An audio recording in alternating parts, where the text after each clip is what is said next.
It's such a pleasure to have you here. I'm so happy to be here for this 11th anniversary special. Oh my gosh, and to have someone like you honor us is just even more super exciting. Thank you. You know, when you when you actually acknowledged and said that, yeah, I would absolutely love to come out and allow us the honor of honoring you. Are so Indian, please let me honor you. I'm telling you, I mean, I sent an email out to like everyone that matters, and my publicist was like, oh my God, this is a godsend, Raj. I mean, we're going to pull in so much media with this lady's name. Oh yeah. I have to be honest about that. That's honestly, that makes me incredibly so happy. Sometimes you think you act in a vacuum and nobody knows who you are. Well, we definitely know who you are, Sakina Jaffrey, and you know, you come from such a illustrious, film background. I mean, yourself, of course. I mean, you're the daughter of fabulous Mother Jaffrey, who I grew up with. Did you learn how to cook? I totally used to watch her shows when I was back home in England. What's hilarious is that if I tell people, oh, I met somebody who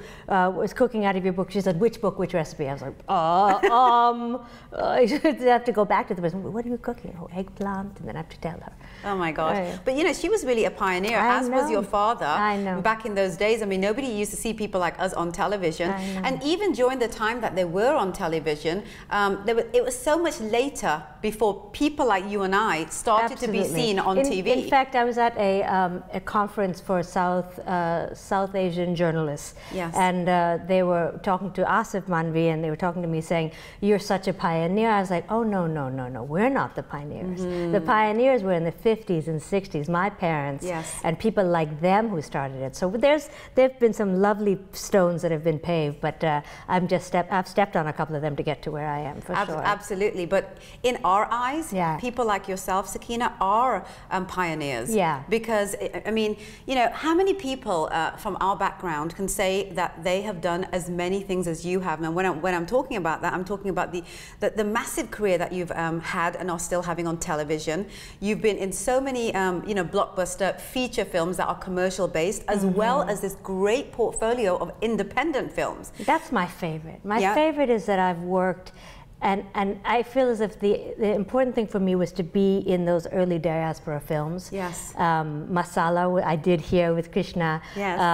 Chutney Popcorn, which was a lesbian Indian film. All those early films, and also when I'm on those sets, I'm happier than any blockbuster film ever, because the heart is there, and they're young filmmakers, and they're so eager to prove themselves and tell their story. And if I could do a million of those, I would do them. In fact, I keep on when I do them, they usually contact me, and then it's like a blind date, because I say yes because somebody said, like I did one last year, and this woman said, there's an Indian woman, a young woman, she's 20-something, she recently lost her mother. And I was like, okay, I'll do it.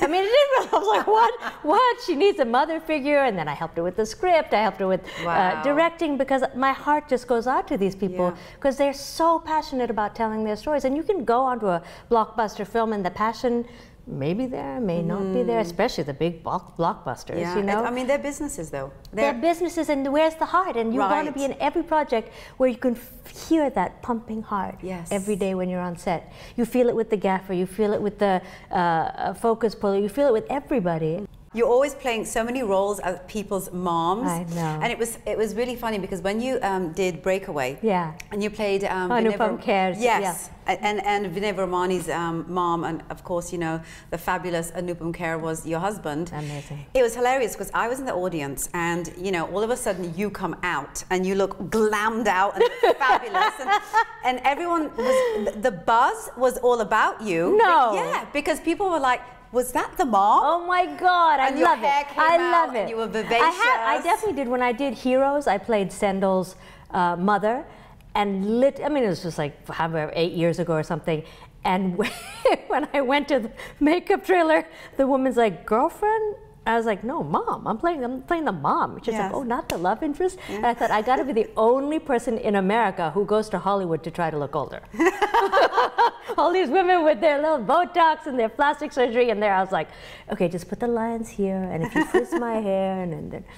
So why do you play so many mom roles? Why do you accept them? Yeah, I accept them, A, because they're character parts, B, because for me they're way more interesting than the love interest, and also, to be totally honest, in the States, and I assume the same is true here, there aren't that many really great actors in their 50s and 60s. Right. So they'd rather age you up rather than have a less experienced actor. Yeah. And I don't care. Like, for me, if I could play like the toothless tranny or whatever, I would like to play those roles rather than the glamour puss roles. I don't care. Right, you know. But I mean, you were talking about your role in House of Cards. Yeah. What a success that has become. You know what? I kind of knew that it was going to be amazing at the first table read, because there were all these actors from LA, actors from New York, a lot of theater actors from New York. And when Kevin Spacey turned and did that direct address to the camera, I mean, I've said it before, but I got goosebumps. I said, oh my God, this is what this show's going to be like. It was so deep and rich, and the language and how he handled it. And I thought, oh, okay, this is kind of special. But who knew it was going to take off like that? Who knew Netflix and streaming and watching on your own time and all that? That's kind of cool to be part of that zeitgeist moment. But you know, you definitely play a lot of roles where you can quote unquote call yourself typecasted into kind of like the the South Asian role. But here you are playing a role that has nothing to do with our culture. And a Latina. Yeah. I know. I mean, what's so beautiful is those moments in your life when somebody tells you you can do something or believes in you enough that you believe you can do something new. So for me, even though I have to say many of the roles I've played have a ferocity to them, either with humor or with whatever, there's usually a real heart there. Yes. And with Linda, she has a heart, but she's much more functioning with her intellect. And I used to say to my friend Sarita Chaudhary, I was like, I'm not going to get that role, I'm too short. She's like, because I was like, you go for the power roles, you go for the detectives. And she's like, no, you can do it. I was like, and I never really believed it until I was in that room with Fincher. And he had me do the scene over and over and over again. Yeah. And suddenly I was like, oh, okay, if he thinks I could do it. And it was the hardest thing I've ever done. Really? Well, only because it was new to me, and I had to, by the time I got on set that first day and had to like basically take Kevin Spacey down, I had to believe it. Yes. So I had to I read tons of political books, I read all kinds of stuff. Luckily my husband worked in politics and also was a journalist who wrote a lot about politics, so I certainly understood it. Yeah. But to take command, and take command with your mind rather than all the other things I use, like humor or whatever, you know, like friendliness. Yes. But that's not what Linda uses in those rooms with all those white men, basically. Yes. She uses, the command she has is knowing she's as smart or smarter than everybody in the room, and that she's going to keep a certain center and not waver, and also protect the president. So how did you create this character? How did you bring her to life? Considering, you know, innately you're not that woman. Well, certainly I read Condi Rice's book. I read interviews with Sotomayor and people who are immigrants to this country and are, you know, the first in their position. And then I read people who were chiefs of staff. There's never been a woman, of course. I read those biographies. Wow, you did all that work? Yeah, you have to. I mean, House of Cards, you're dealing with some of the smartest people you'll ever work with in your life. Fincher, Bo Willimon, our writer, Kevin Spacey. You can't mess around. Like, you're not going to be like, what the fuck are you doing? I mean, excuse me, what are you talking about? You have to know. Yes, absolutely. So I think the fact, honestly, I thought of her as incredibly tight, and I thought of her physically. Yes. I thought of her as incredibly controlled. I thought of her as sort of, not as if she's always, I don't mean to say premenstrual, but not as if she's always crabby. But this, if you look at, Michael Lewis did a really interesting article in New York Magazine, I think, maybe it was New Yorker, on sort of a day in the life of a president. Yeah. There's so much to think of. There's so much on your plate, from visiting the parents whose son has just come back in a coffin, to dealing with Palestine and Israel and what's happening with your Secretary of State, and so much in one day. And if you imagine you're the keeper of the keys and the protector of that president trying to do his job and push his agenda, you're just preoccupied. Right. I mean, your whole world revolves around that role. Your whole in fact, the one moment of vulnerability I had in the first season is when it seems as if my son has gotten lost in the shuffle. And the shuffle being that I'm just always away. And, you know, Francis has an in because I know I've failed as a parent. My son was applying to colleges the very same year. Oh my and gosh. So I knew what that whole process was like. And I was like, man, if you're not there for your kid, you're in that year. Yeah. And you have to rationalize it. As a person who worked in politics, you have to believe that the country needs you. Yeah. You have to believe that the president needs you. Otherwise, you'd be just feeling as if you're failing on both fronts, I think. Moving forward from this point, considering that you have, you know, such a portfolio and such a diverse portfolio, what do you hope for in your career? What do you want to do? Well, acting-wise, I just want to do more comedy. So there's a British show called Getting On, and now they've made an American version. I'd like to be on that. I'd like to be on Orange is the New Black, Veep. You know, I'd like to stretch my comedy tendencies, comedic tendencies. The other thing is I'm working on a solo theater piece about immigrants, and it's something that's really important to me in the last 5 years, particularly in the States, and I'm sure here there's been such an anti-immigration sentiment that I'm overwhelmed with rage about it, frankly. And to think of immigrants as anything but superheroes in my mind is criminal. So I've written this piece which has a bunch of different characters in it. I play them all, from like a Japanese mail order bride to a Hudson news vendor to a 6-year-old Peruvian girl. But it's all talking about both the spirits that immigrants call upon to survive here, how they help each other, and also how this country can't survive without them. Absolutely. You know? It was interesting because going back to that that South Asian journalism conference that you sat on the panel, I remember that there was this entire kind of interplay between yourself and Aasif, where you were both on opposite fences, where he was interesting. Yeah, do you remember that? Yeah, I mean, totally. He was, you know, very against the whole, you know, South Asians not playing South Asian based roles, like Mindy Kaling, for example, and you were like, she's an actress. Well, I mean, what culture got to do with it? Exactly. Yeah. Well, I mean, I think two things were going on there. He has written a sitcom that he'd like to get made that has Indians in it. Yes.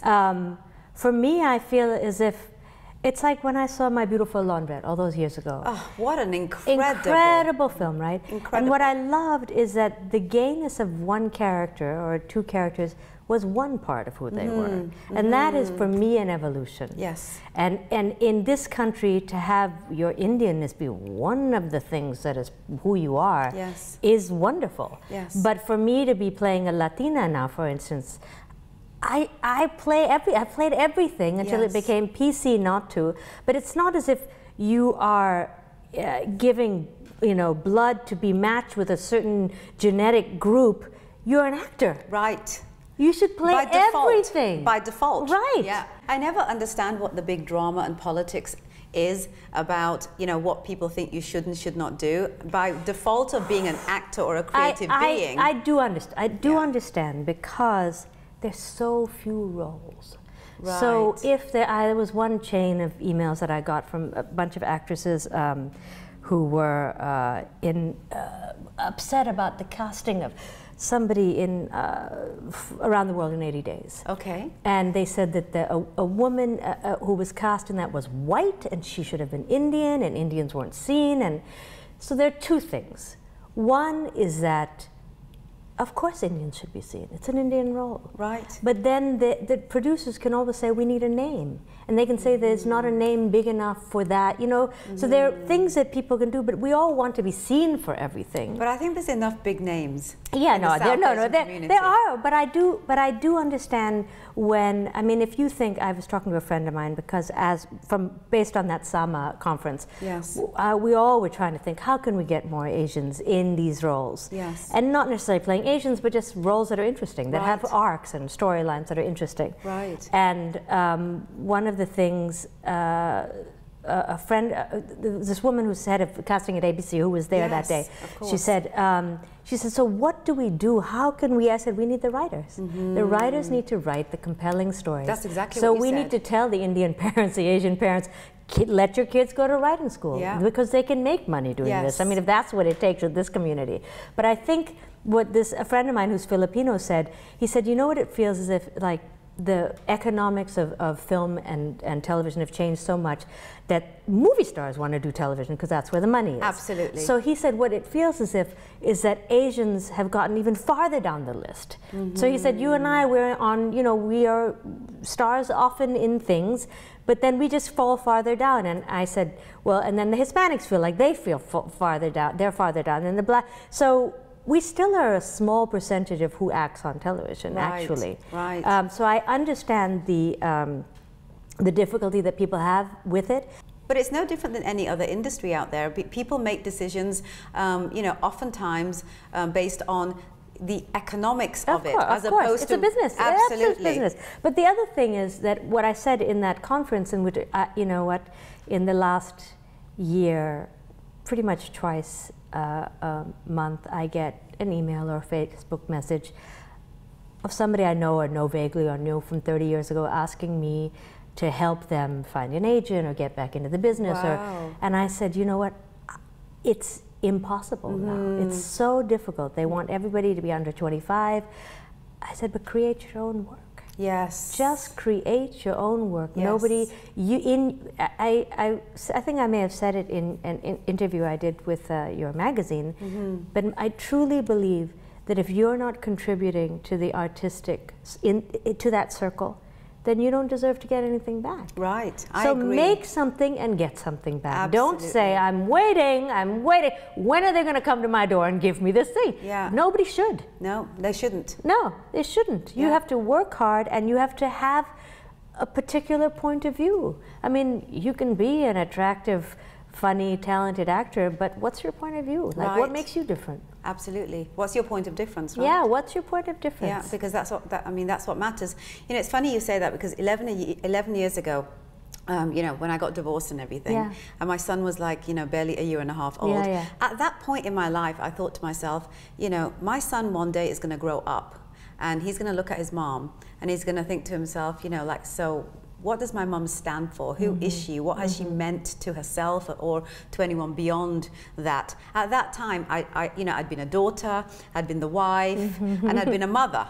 So I didn't stand for anything. Yeah. So I know exactly what you're talking about. And at that point, I thought to myself, okay, I need to go out and I need to find me. Yeah. And I feel a lot of people in our community are, you know, finally starting to look at the finding me instead of just thinking about what the community expects of them. I mean, I do see this huge kind of surge of change in the dynamic of our community, especially amongst the younger generation. Yeah, me too. You know, because about even 10 years ago, I remember, you know, there was this whole thing about our community where, you know, they're all confused. Do you remember that they're all confused? I don't think anyone's confused anymore. I think they pretty much know that, you know, they are American or they're, you know, Canadian or whatever the case may be, and that they've got all the rights everyone else has got. So now, like you said, the missing part in this is your own work. Yes. You got to put it out there now. You know. And if you look historically, you look at the African American community, you look at the Hispanic community. How did they get themselves out there? How did they elevate themselves in these industries of fashion and media and, you know, comedy, film, television? Or how did they do it? They did it themselves. They did their own. They did it themselves, and they said, "This is." I mean, I hate the word branding, but who are you, and why should we care? Even with this solo show I'm working on, I might keep on asking it, why is it worth it to come have it be out there? I want to ask you one last question, and more than a question, but just advice. You know, you haven't come from the whole traditional background. I have not. No, you haven't. But and I have guilt about it when I'm with the Indian community. No, but you can't. But, but you still do know this industry. You still do know the film and television industry. You know the politics behind it. You know all the things that, you know, if you'd have gone back, if you'd have known what you know today, how would you have done things differently? So based on that, what advice would you give to all those women and all those men, especially from our community, because they're not just dealing with you know, trying to make it happen. They are dealing with gender, they are dealing with culture, they are dealing with, you know, what they look like. It is a part and parcel of it. And everybody seems to think that these industries that we exist in, are just like milk and cookies. And they're the hardest industries. Of course, because if you do become a doctor or an accountant or a lawyer, if you put the work in, you're going to be successful. Yeah. But in our industries, you can put the work in. There's a variable, which is you don't know if you're going to get anything. So what if you went back to that, you know, rose-colored glasses phase of when you started off being an actor? What would you love to have known from someone like you? Every day wake up and create something. And that I feel as if I wasted a lot of time. I wasted a lot of time not doing that.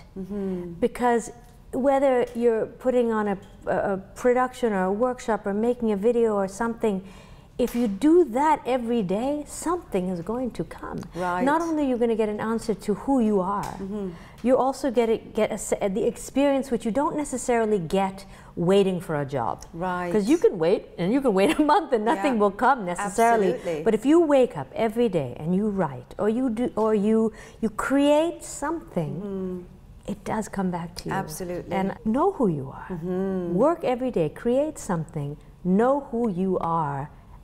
Somebody's going to like it. Absolutely. And somebody's going to hire you because of it. Absolutely. And on those words, darling, I adore you. Nice. It's been so nice. I'm looking forward to tomorrow night, too. I cannot wait. You are being honored. Yeah. Oh, what am I going to say? It. Oh, geez.